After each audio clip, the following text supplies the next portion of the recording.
Halo, Assalamualaikum warahmatullahi wabarakatuh. Terima kasih untuk yang sudah datang ke channel aku. Kalau belum subscribe, tolong jangan lupa di subscribe, kemudian bunyikan lonceng, dan jangan lupa kasih like serta komentar biar aku makin semangat ya. Jodoh 5 Langkah, episode 104. Kenapa cinta? Zainab tersenyum malu-malu dan menganggukkan kepalanya. Mana mungkin ditolaknya, karena sudah sangat mencintai Rangga secara diam-diam. "Adek, om boleh tanya sesuatu enggak?" Rangga menatap wajah cantik calon istrinya dengan tersenyum. Zainab menganggukkan kepalanya. Jantungnya selalu berdegup dengan hebat bila menatap wajah Rangga. "Adek beneran cinta sama abang?" Rangga masih tidak percaya dengan jawaban dari Zainab. "Iya," Zainab menundukkan kepalanya.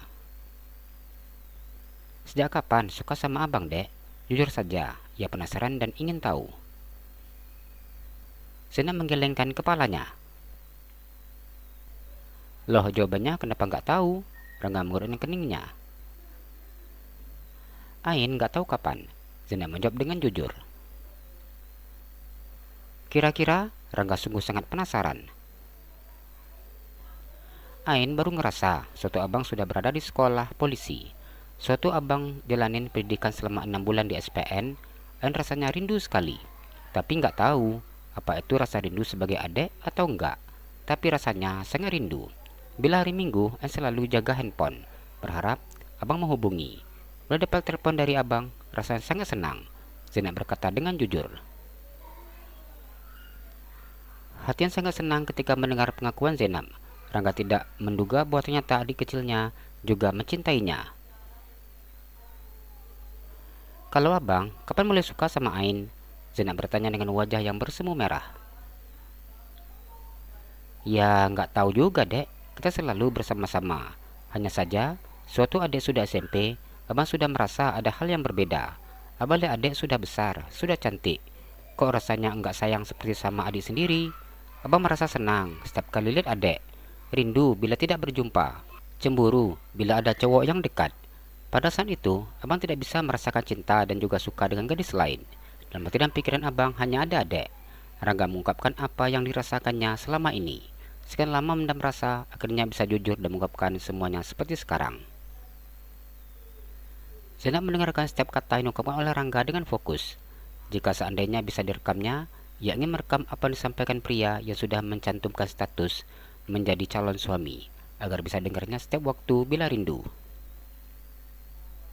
"Abang," Zainab memanggil. "Iya sayang," Rangga tersenyum. "Apain boleh minta ulang lagi?" Zainab bertanya dengan malu-malu. "Apanya, dek?" Rangga masih belum mengerti. "Yang tadi." "Apa? Yang mana?" "Pengakuan abang." Zainab tersenyum. Rasanya sungguh sangat malu. Ia menutup wajahnya dengan begitu merah dengan sebelah tangannya. "Untuk apa sayang?" Rangga tersenyum. "Ain mau rekam, jadi kalau setiap kali rindu bisa didengar lagi." Zainab berkata sesuai dengan apa yang ada di dalam pikirannya. "Oh boleh sayang, nanti abang akan rekam videonya. Videonya abang kirim ke adek." Zainab menganggukkan kepalanya. "Tapi jangan posting di TikTok ya." "Iya sayang." Rangga tersenyum menang wajah cantik Zainab yang selalu membuatnya rindu. Zainab tersenyum malu-malu ketika Rangga menatapnya. "Adek, tidur ya, sudah malam." Rangga tersenyum. "Iya," jawab Zainab. "Mimpikan abang ya, dek." Rangga mengulum senyumnya. Zainab menganggukkan kepalanya. "Abang juga mimpikan Ain?" "Iya, dek. Sedang tidak tidur aja, abang tetap mimpiin adek." Hatinya meleleh setiap kali mendengar rayuan Rangga. "Sudah malam, kita tidur yuk sayang. Besok pagi kita ke kantor abang." "Iya, sudah dulu. Assalamualaikum." "Waalaikumsalam." Rangga memutuskan sambungan video call. Rangga megang dadanya yang berdegup dengan cepat. Abang cinta adek. Rangga tersenyum menoleh ponsel yang sudah tidak menyala. Letakkannya ponsel di atas meja di samping tempat tidur. Ia kemudian memejamkan matanya. Mata yang tadi sudah terpejam kini kembali terbuka. Walaupun terbuka, sangat kecil sekali. Sayang, ini masih malam. Ayo tidur lagi. Vino berusaha menarik istrinya dan memeluknya. Mas, Vira sudah tidak ngantuk. Safira menggelengkan kepalanya. Tapi ini masih sangat malam sayang. Vino menarik istrinya dengan mata yang tidak terbuka sempurna. Iya, Vira tahu. Tapi Vira mau rujak. Safira berkata dengan nada sedih. Ia terbangun di tengah malam ketika mengingat rujak ulek. Sayang, maka rujak tidak boleh di jam seperti ini. Pria itu mencoba membujuk istrinya. Bagaimana mungkin Vira bisa minta rujak di tengah malam, pikirnya. Di jam seperti ini, sudah pasti tidak akan ada tukang rujak yang berjualan. Tapi Vira beneran pengen mas. Saya terbangun yang diinginkan dilakukannya hanya makan rujak saja. Baru membayangkan potongan mangga muda, jawa merah dan buah lainnya sudah membuat air di liurnya menetes. Safira mengusap sudut bibirnya. Sayang, semua koki di dapur pasti sudah tidur. Mau cari di luar juga sudah tidak ada. Vino mengusap kepala istrinya. Vira mau rujaknya, mas yang buat. Safira berkata dengan mudahnya. Mata yang tadi mengantuk kini terbuka dengan lebar ketika mendengar permintaan istrinya. Sayang, ini tengah malam, tolong jangan bercanda. Vino panik. Vira nggak lagi bercanda mas. Vira beneran serius. Vira pengen makan rujak buat mas. Safira merengek dan menangis. Rasanya begitu sangat sedih ketika perintah tidak bisa dikabulkan oleh suaminya. Vino diam menang istrinya. Bukannya sekedar merengek, namun air mata istrinya menetes. Melihat Safira menangis seperti ini, membuatnya tidak tega untuk menolaknya. Aku tidak pandai sayang. Vino bingung ketika melihat istrinya menangis.